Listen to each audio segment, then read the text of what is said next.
Parliamentary inquiry. Are you seriously interrupting our time here? I will allow the question. You yourself, Mr. Chairman, have mischaracterized the call. Gentlewoman will suspend. Of the 435 members of Congress, you are the only member who knows who that individual is. First, as the gentleman knows, that's a false statement.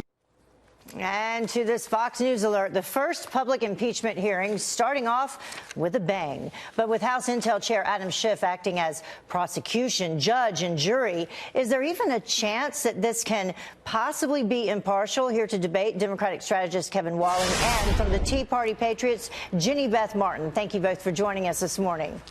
Good morning, Heather. Thanks for having me. So first of all, it was a long day, the first of many days to come. Jenny Beth, I'll start with you. What's your overall take on what transpired? Well, as I watched the first day of public hearings yesterday, I thought it was the Seinfeld impeachment. It's the impeachment about nothing. The Democrats don't have anything on President Trump. They have no evidence. And we know just from reading the call summary that both President Trump and the Ukrainian president said there was no pressure, there were no conditions, and the funds were released. It's the Seinfeld impeachment. So, Kevin, what about that? I mean, because that is a fact that Jenny Beth just said. I mean, there was nothing given, nothing taken. They did get the aid. The President Zelensky had no idea that it was even being withheld. So how could it possibly lead to an impeachable offense? Yeah, Heather, well, I love Seinfeld, number one, so it's a great reference. Number two, I agree with Chris Wallace, who said, watching the testimony yesterday, that it was actually very damaging to President Trump. Our very own Chris Wallace said that Ambassador Bill Taylor's testimony yesterday was very damaging because it laid out methodically the timeline involved with holding up that aid. And yes, the aid was given to Ukraine 2 days after the press reported that it was being held up and 2 days after the whistleblower report came out. So only under pressure of public scrutiny was that aid released to the Ukrainians. Yeah, Mary Beth, the other thing in reference to the aid that I and many others were thinking about, not only was this aid released, this aid included more aid than the Obama administration ever gave Ukraine, including lethal aid. But that wasn't discussed a whole lot. No, it wasn't, but it did include more aid, and it included the kind of aid that Ukraine wants so that it can defend itself. So it's the proper kind of aid that Ukraine actually wants and feels that it needs. And so, Kevin, I'll go back to you since we're talking about facts and figures and that type of thing, and you were talking about Taylor's testimony. Did it not seem to you a little bit almost humorous when he was talking about, as Jim Jordan pointed out, 6 people in 4 conversations and 1 answer, things like that?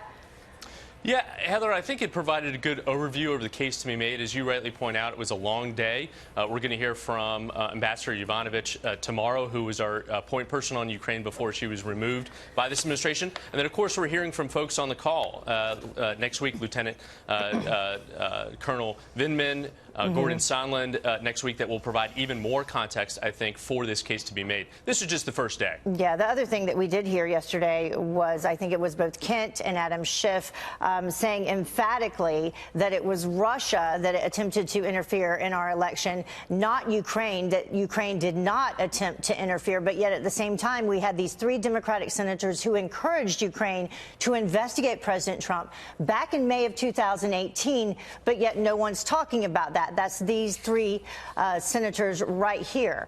And we also have, I think, a quote from their letter to Ukraine. It says, "We have supported the capacity building process and are disappointed that some in Kyiv appear to have cast aside these principles in order to avoid the ire of President Trump. We strongly encourage you to reverse course and halt any efforts to impede cooperation with this important investigation." So, Mary Beth, I'll get you to respond to that first.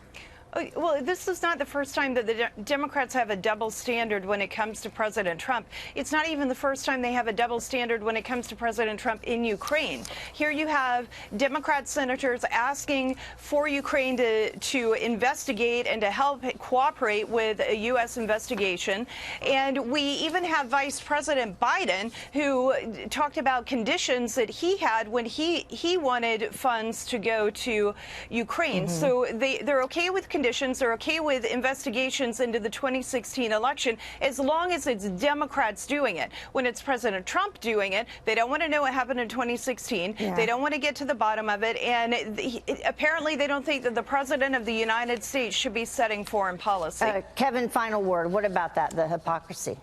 Yeah, I don't see there's a hypocrisy here. Comparing the president's extortion and bribery with regards to Ukraine to 3 Democratic senators wanting to get to the bottom as to why Ukraine was dropping investigations into associates close to the Trump campaign is not a similar argument to be made. Yeah, well, perhaps tomorrow's witness, Yovankovitch, will have a little bit more to say on that very note.